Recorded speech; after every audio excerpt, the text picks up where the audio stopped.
అత్యంత పరిణామాలు మంచి విజయం వాటిల్లినటువంటి సందర్భంలో ఇలాంటి సంఘటన జరుగుతుందని అసలు ఎవరు ఎక్స్పెక్ట్ చేయరు. మీ అందరికీ తెలుసు, మన ఇంట్లో కూడా కొన్ని శుభకార్యాలు ఉంటాయి, అనుకోకుండా చిన్న చిన్న ఏదో జరుగుతూ ఉంటాయి. అది మనకు సంబంధం ఉండకుండా కూడా కొన్ని జరుగుతాయి. అవి మన ఆనందంలో కొన్ని అపార్థాలు జరుగుతాయి. అలాంటి దాంట్లో ఇది ఒకటి అని భావిస్తాను. అది బ్యాడ్ లక్ అంతే. అది చూడాలండి. అంటే నేను అంటే ప్రభుత్వం మేము గౌరవిస్తున్నాం, ప్రభుత్వాన్ని గౌరవిస్తూ చట్టాన్ని గౌరవిస్తూ మేము రావడం జరిగింది.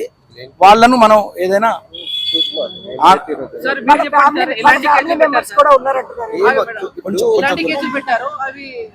ఇప్పుడే పోలీస్ స్టేషన్ వచ్చినాము మేము గారు వచ్చి అడిగారు. ఇప్పుడు ఏమేమి సెక్షన్ పెట్టిర్రు, ఏమి అఫెన్స్ ఏంది, అండర్ సెక్షన్స్ ఏం పెట్టిరో చూసిన తర్వాత అప్పుడు బెయిలబుల్లా నాన్ బెయిలబుల్లా చూసిన తర్వాత అది అనుకోని సంఘటన. ఇప్పుడు చాలా మంది ఫ్యాన్సెస్ ఒక్కొక్కసారి దురదృష్టవశాత్తు అట్లాంటి సంఘటనలు అవుతాయి. అలాంటిది బోలన్న గారు దగ్గరుండి దీన్ని పరిశీలించేసి ఈ తమ్ముడికి ఒక రైతు బిడ్డ, ఆయనకి ఏం తెలియదు, కొత్తగా వచ్చిండు, ఆయనకు తెలియకుండా జరిగిన సంఘటన కాబట్టి చట్టాన్ని గౌరవించాలి కాబట్టి ఆయన తీసుకొచ్చిండు. ఇప్పుడు పోయి ఏమేమి పెట్టిరో చూసిన తర్వాత ఫర్దర్ గా బెయిలబుల్ పెడితేనేమో ఇక్కడనే స్టేషన్ బెయిల్ తీసుకుంటాం, నాన్ బెయిలబుల్ పెడితే దాన్ని చట్టపరంగా ఏం చేయాలో అని చేసుకుంటాం. అది మాకు తెలియదండి, నాకైతే తెలియదు. ఇంటిమేషన్ మేము వస్తున్నాము, అసలు ఏందో వాస్తవం మాట్లాడితే బాగుంది.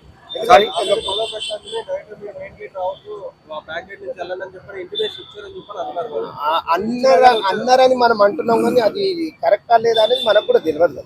ఇప్పుడు బ్యాక్ గేట్ నుండి వచ్చిర్రు అనేది అది మనకు తెలియదు, మీకు తెలియదు. అన్నారు అంటారు, అది ఊహాత్మకమైన ప్రతిపాదన అనిండొచ్చు. చట్టాన్ని గౌరవించాలి, చేయాలి. ఏదో మిస్టేక్ జరిగిన ఏమైనా కానీ ఆయన ఒక రైతు బిడ్డ ఆయనకేం తెలియదు, వచ్చిండు, ఏదో దురదృష్టవశాత్తు సంఘటన అయింది. చట్టాన్ని గౌరవించాలి, పోలీసులను గౌరవించాలి, రాష్ట్ర ప్రభుత్వాన్ని గౌరవించాలి. అది మానవతా దృక్పథంతో కన్సిడర్ చేయమని చేస్తాము. చట్ట ప్రకారం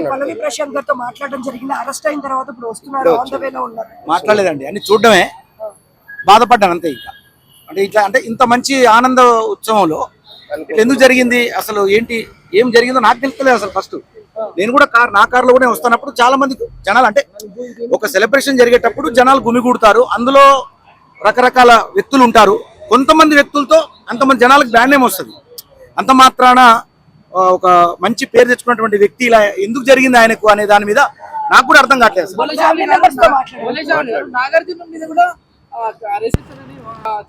తెలియదండి, నాకు తెలియదు.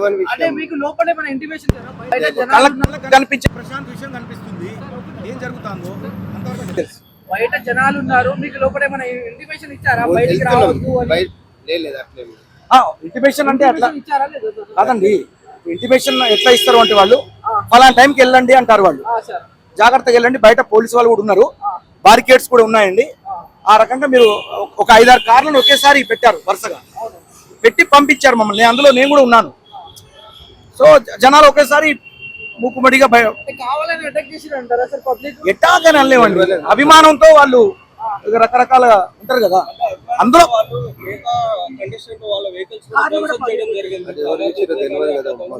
ధ్వంసం అంటే ఒకటండి. ఇప్పుడు 100 మంది మంచాలు ఉన్నప్పుడు 2-3 అందులో ఏదో చేసి ఉండొచ్చు బహుశా, కానీ అంత మాత్రాన అది నాకైతే దాని మీద నాకు అవగాహన లేదండి. అంటే వాళ్ళు